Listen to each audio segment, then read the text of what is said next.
નામ નવનીતભાઈ.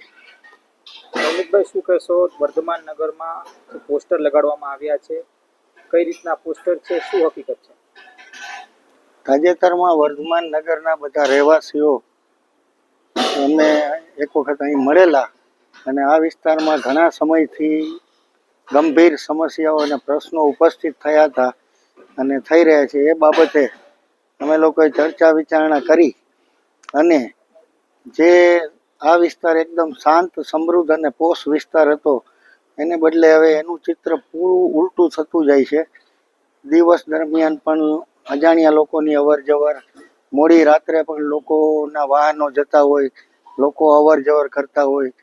ઉપરાંત આજુબાજુના રહેણાંક વિસ્તારમાં કોઈ ફેરિયા પાસેથી ઘરના લેડી મેમ્બરો પણ કોઈ શાકપાનથી માંડી નાની વસ્તુ માટે પણ બહાર જવું હોય તો તે પણ ક્ષોભ અનુભવે એ રીતના થોડા પરપ્રાંતીય ઘરેણાના બનાવનારા લોકો કે જે ઉત્પાદન કે પ્રોસેસિંગ કામ કરતા હોય એવા લોકોએ પણ કોઈ જગ્યાએ મકાન લીધા છે અને એમાં આ લોકો જે નોર્મલ રહેણાંકમાં માણસો રહી શકે એથી ડબલ માણસો બેસાડી અને અત્યંત ગીચ અને ટોટલી જેને કહીને કે પર્યાવરણથી વિરુદ્ધનું આખું વાતાવરણમાં કામગીરી કરે છે અને આજુબાજુના વિસ્તારના લોકોને પણ આ કામગીરીને કારણે ખલેલ પહોંચાડે છે. શાંતિથી જીવવા માટે પણ ડિસ્ટર્બન્સ લોકોને વધે છે અને બીજું કે આવી કામગીરીમાં તેજાબ અને જુદા જુદા કેમિકલો વપરાતા હોય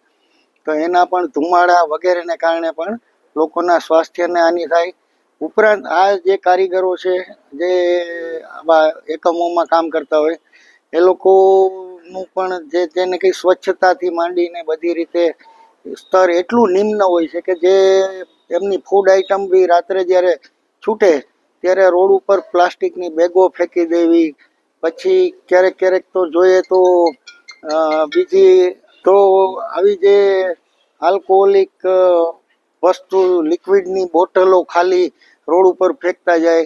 બીજું જે શેરીઓમાં ઘણી જગ્યાએ ટ્રાન્સફોર્મર આવેલા છે તો આ ટ્રાન્સફોર્મરની નીચે બી એના પૂરા પેક અને નાસ્તાના પડીકાના કચરાથી માંડીને બધું એટલું ગંદુ કરી મૂકે છે કે વારંવાર અમારે અલ્ટરનેટિવલી અમારે જે વિસ્તારમાં મયુરભાઈ સારો સાથ સહયોગ આપે છે, અમે એના સહયોગથી વારંવાર સાફ સફાઈ અને એના માટે થઈને અહીંના સેનેટરી ઇન્સ્પેક્ટર, મ્યુનિસિપલ સત્તાવાળાને એટલી વાર જાણ કરીને અમારે સફાઈ કરવી પડે છે.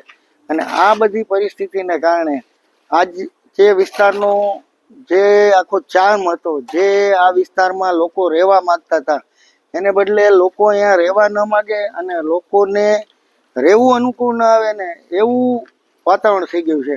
અને રાત્રિના સમય દરમિયાન તો અમારે જો કોઈ એકલ દોકલ માણસ બહાર નીકળો હોય તો ત્યારે ધાડા કોઈ જતા હોય તો આપણે થર્ડ પાર્ટીને કોણ છો કરીને પણ કેમ પૂછવું? કાલ સવારે કોઈ બી માણસ કોઈના ઉપર હુમલો કરે તો સલામતીનું પણ જોખમ છે. આ માટે અમે લાગતા વળગતા સત્તાવાળાઓને પણ ટૂંક સમયમાં આવેદનપત્ર આપવું છે અને આ વિસ્તાર જે પ્યોર રહેણાંક વિસ્તાર છે એ ખાલી રહેણાંક રહે એના માટેના અમારા પ્રયત્નો અમે ચાલુ લગાડ્યા છે. કેટલા પોસ્ટર લગાડ્યા છે? અત્યારે અમારા પોસ્ટર 50 જેટલા અમારા પોસ્ટરોનું આયોજન છે અને પોસ્ટર લગાડવાનું ચાલુ થઈ ગયું છે. એક કે બે કેટલા લોકો પરિવારો રહે છે ટોટલ વર્ધમાન વિસ્તારમાં?